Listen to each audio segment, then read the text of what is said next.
Ben,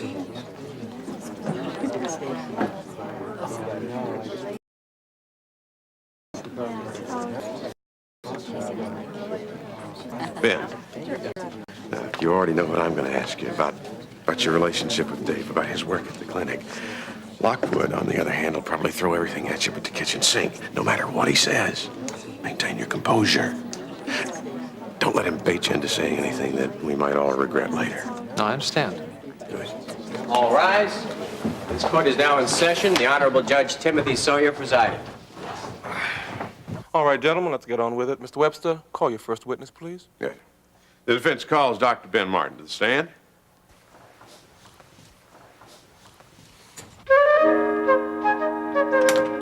Here we are. Woo. Okay. In there? Oh, gosh, hurry up, it's cold. Oh, it is, but this is so heavy. You know, I'm not so sure I shouldn't have just stayed in another dorm room for tonight if I could have found one. Courtney, that is nonsense because the smell of paint from your room is throughout the entire dorm by now. Anyway, you're here. Can you believe all that luggage? Gosh, I haven't gone to this much trouble to get ready for a date since prom night, Lake Forest last year. Oh, yeah? Well, my dear, you will find out that there are a few differences between here and Lake Forest. Like the pace a little slower, but I think the men are more charming. Not the few I've met. Wait a minute. I thought you said your date was really special. Oh, he is. It's just some of the other characters I've been running into at Kingsley that make me say that. Okay, come on. I can't stand the suspense anymore. Let me see it. See what? See what? Your dress, of course. I am dying to see what my little cousin is going to be wearing tonight. Oh, Mary, don't make such a big deal out of it. It's just a dress. Uh-huh, yeah, just a dress. Well, I can imagine if Preston is still spending money on his little girl here, like my father did on me, then, honey, you are going to be the talk of the college. He did buy it especially for me. I just brought it along to college, you know, just... Courtney, it's gorgeous. Oh, I repeat, my dear, those other girls aren't going to stand a chance.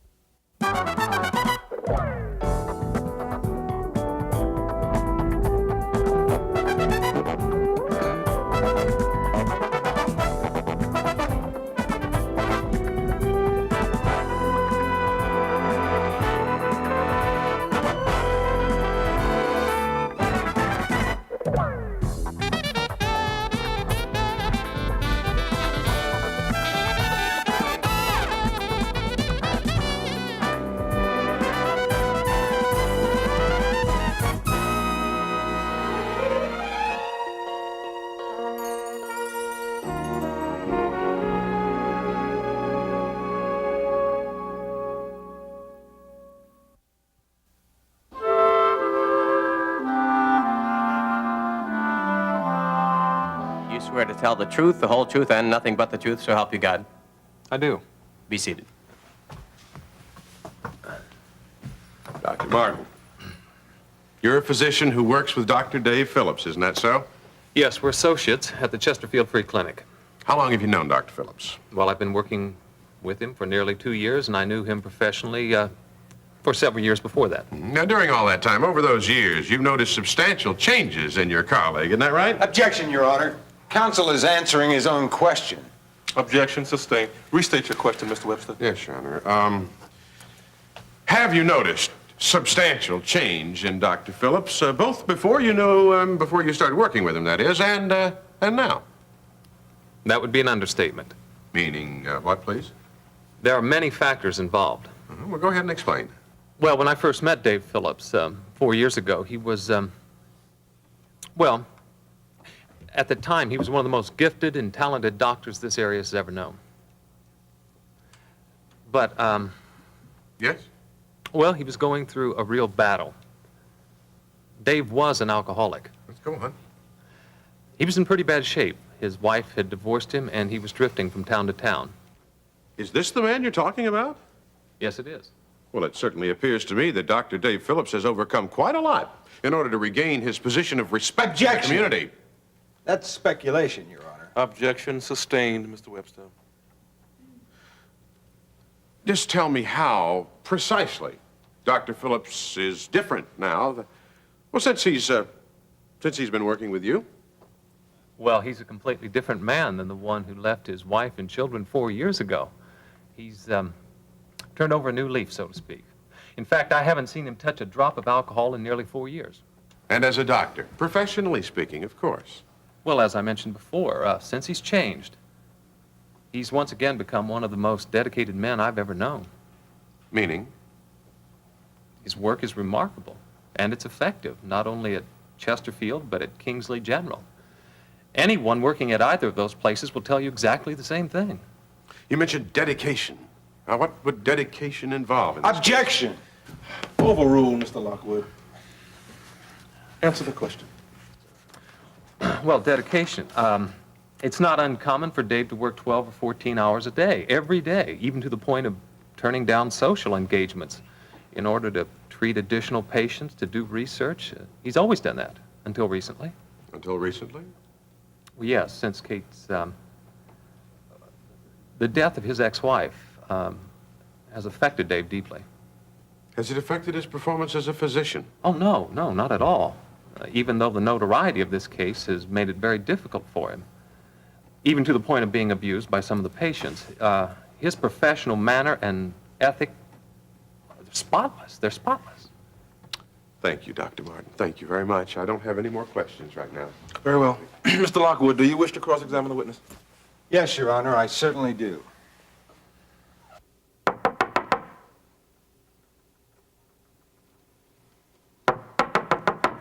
Who is it?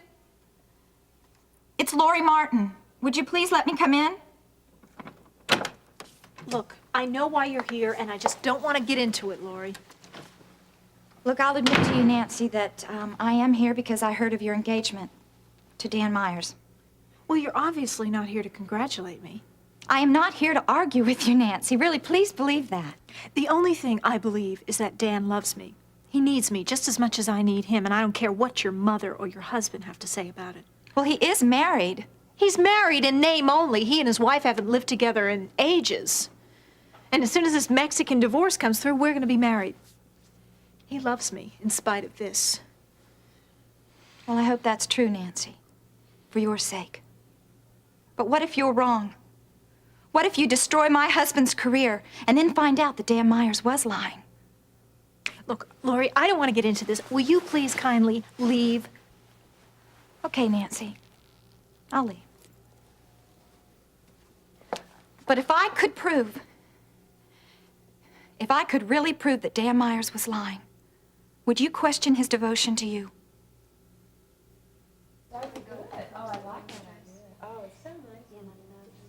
I know, it's Well, what a beautiful dress. That young man I talked to on the phone simply doesn't have a chance. Peter called? Well, he didn't leave his name. He just said that he knew you were here and that he would be over tomorrow evening, which of course is tonight. Well, that's funny because I ran into him today and he didn't mention calling. Oh. Well, it really doesn't matter. He will see you soon enough. If I ever get ready. Right, yes. That's what it's all about, isn't it? You like to keep your young men waiting. Father, I imagine that Courtney is a little better at that kind of thing than I used to be. Well, I'm not quite so sure about that. I think that sort of thing runs in the Carpenter women. You're right, Uncle Charles. And I better start getting dressed. Oh, what time's young man coming? 6 o'clock, and then we're going out to dinner, and the formal's at 8. I should be home sometime around 1. 1? What would your father say? Uncle Charles. Now, this is 1983, and I am a college student. I know. If your father trusts you, I suppose I should too. I won't even wait up for you. How's that? And speaking of time, I had better start putting my face on. Well, you can use Eric's room if you want to. It's the first door on the right at the top of the stairs. Yeah, if you can get past all the electronic games. Oh. But at least you have a place to put all your things. Just as long as there's a mirror. Oh, Mim, that really brings back a few memories. You know, you were quite a social butterfly yourself, and always the most beautiful. Although I hate to say it, even Paul looked good as long as he was beside you. Oh, Daddy. Well, I have to admit, it does take me back quite a few years to be with my cousin, and somehow it just makes me feel younger, though, and more alive. What? Mim, you sound like somebody my age. What, isn't, romance going to be a part of your life? What's in the cards for you? Daddy, don't you understand? My life is in God's hands. It's not in pieces of paper. Yes, I know about that, but is it so wrong to think about involving yourself with a man again? Well, no, maybe, but that kind of responsibility, I just don't need that right now. I've got to look for a job and find a place of my own for both Eric and me, and I think that's about all I have time for now. Well, don't you rule it out. Paul is dead, Miriam. And whether you are willing to admit it or not, Eric is in great need of a good father image. I know you're right about that, but not yet. And listen, I think Courtney probably needs my help up there, so I'm just going to run off and see if she can find... Yes, well, I think her young man is going to be coming very soon anyway, too. I'll take care of that.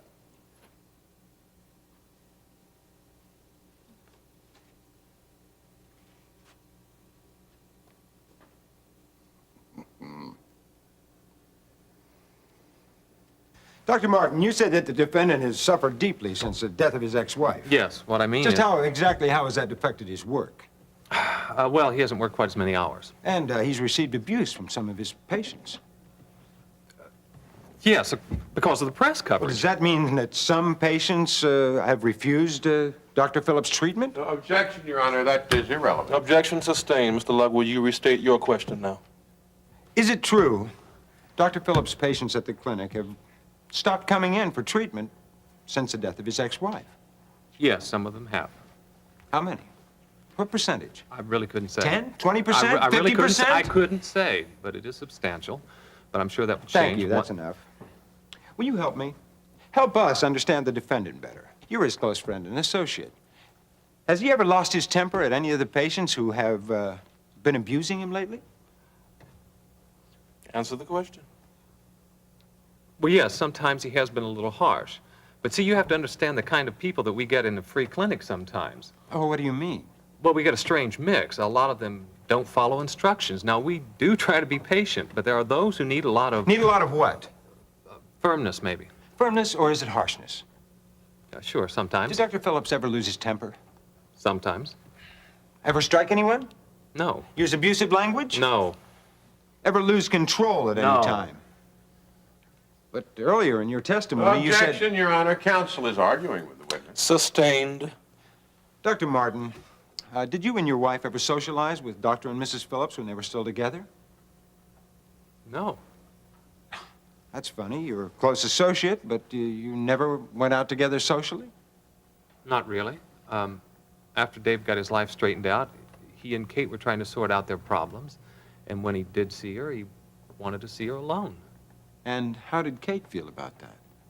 Well, quite frankly, she was a little tired of all of Lee Carruthers' advances, of so much socializing. Well, was Dave Phillips happy, do you think, when he and Kate were together? Without a doubt. During that period when they were reconciled, he was very happy, especially when he thought they might remarry. Then you would say that Dr. Phillips was quite depressed when he finally found out that Kate would not remarry him. Objection, Your Honor. Prosecution is asking for an opinion here. Well, I thought opinions were what character witnesses were all about. No further questions, Your Honor. Mr. Webster, do you wish to redirect? No, Your Honor. Thank you. Well, we'll stop right here for the day then. We'll reconvene tomorrow at 10 a.m. All rise.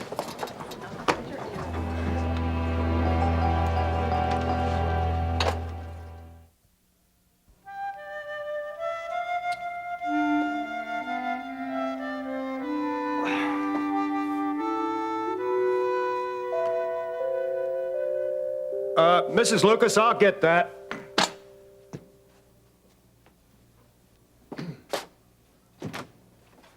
You're early. Come on in. I may have a little wait. I don't think that Courtney will be down for a little while. You must be Mr. Carpenter. Yes, I am. Why? Oh, of course. Courtney's been filling you in on some of our deep, dark family secrets. Oh, well, it isn't any secret, is it? I mean, about you and her father? When you worked together in Chicago? About your shipping lines that folded? Yes, well, it would seem that some of our family secrets aren't quite so dark now that Courtney has shed a little light on it. But enough about me. Wouldn't you say that was a little bit casual for what you're going to do tonight? I mean, aren't you going to change your clothes or something? Have you seen the... Oh, hi, hi. Excuse me, but is that what you're going to be wearing tonight? I'm sure Courtney will be happy to see me no matter what I wear. Well, I didn't mean anything. I'm sorry. I'm Miriam Mason, Courtney's cousin. How do you do? Yes, and this is my father, Courtney's uncle, Charles Oh, Carpenter. we've met. It would seem that he knows quite a bit about us already, Mem. Right. What's keeping Courtney? Well, she shouldn't be too much longer. I mean, after all, this is a big night for her, so I'll tell her that you're here. Big night? Your mother already tried the same line of attack, Lori, asking me whether Dan would marry me if there wasn't a large settlement involved. Would he? I'll say the same thing I said to her. Yes, of course he would. Isn't this the same man that invested your money in Canterbury? Yes, but that And was didn't you lose all your money? Even though he promised you that he'd make you rich? Yes, but it was a completely Nancy, I'm not just saying all this because of Ben. I'm saying it because I want to help you, too. Well, what do you want me to say? I want you to realize the possibility that Dan Myers isn't a man of his word, and give me the chance to prove it. And suppose I give you this chance? I wouldn't embarrass you, Nancy. Look, the last time I was in here, I really believe that if Dan had not come in here and interrupted us, that you would have changed your mind about the malpractice suit. Don't you understand? I don't have anything. I don't have a job. I have a huge hospital bill. I have to go through with this. Now, I've already offered to make a deal with Ben where I'd give him a donation towards the clinic, but no, he practically has to spit in my face as a result. Well, could you blame him when he knows that he's innocent? What difference does it make if he were all coming out ahead? The only person that's going to come out ahead in this whole deal is Dan Myers. Aunt Nancy, please, just give me the chance. You know, I hate to admit this, but you're probably the only Davidson that I really trust. All right, don't embarrass me. If you promise that you will not, and that you really feel that he is being dishonest somehow, go ahead and try. Oh, Nancy. But if you're proven wrong, and I'm sure you will be, I don't want to hear any more about this. Do you understand? Here, have a seat. Let me fix that all up. Don't you worry about it. Okay. You know, back in Lake Forest, I always felt so bound, so trapped. Daddy had this way of hemming me in. He had my entire life just all planned out for me. And that's why I didn't come by to visit any earlier. See, I was so afraid that my father had called your father just to make sure that I'd behaved. Oh, believe me, I know what you mean by all of that, because when I was in college, there wasn't one man around who was good enough for me. And in fact, after I married Paul, and for several years, my father still could never accept him. Really? I mean, that's exactly how my father is. Courtney, that's how all the Carpenters are, I'm afraid. Well, I'm just glad to be away from it all, and from the young man that Daddy was grooming for me. You know, for the first time, I think I feel free. It's so good to know that my date is somebody I've chosen and not the Lake Forest social registry. Oh, you sweetie. Come here. Oh, You're just going to have a wonderful time tonight. Just relax, and I know it'll be wonderful. And I promise I'm going to say a special little prayer for you. And pray that everything will be just great. Okay? Well, you both look very handsome, and I want you to have a wonderful time with your date. Thank you. Yeah, date. I wish you'd stop being such a sorehead. Now, you could ask somebody else. You rented this tux. Hey, what about that girl in English class, huh? Belinda, what's her name? Oh, come on, Pete. You know Belinda's pinned to one of the Alpha guys. Okay, well, what about, Tina down there at the huddle? She likes you. I wish, but I got there too late. Somebody beat me to her. Well, there's also, what's that girl's name sits next to you on Holly's side? That's enough, Davidson. We both know she's as big as the Kingsley football team combined. Okay, well, there's your problem. We just discovered it. You're What? too stinking particular. Hey, do me a favor tonight. Don't bug me and Courtney, okay? Oh, great. I have to be there because I'm pledging. What else am I gonna do? Well, you could always hang out at the Punch Bowl, wait for Phoebe Cates or Brooke Shields to bop by, huh? Right, and I'm John Travolta. Listen, I'm gonna look like a fool in front of the rest of those frat guys. My pledging days are over, Davidson, unless you let me have at least one dance with Courtney. We'll see. Hey, my happiness should be enough of a reward for you. I don't know what your problem is. Hey, it would be if it got me into the frat. You know what? This address Courtney gave me sure looks familiar. An address? I thought she was over in the dorms. Oh, they're painting the dorm rooms or something. She's over here at her uncle's. Let's go.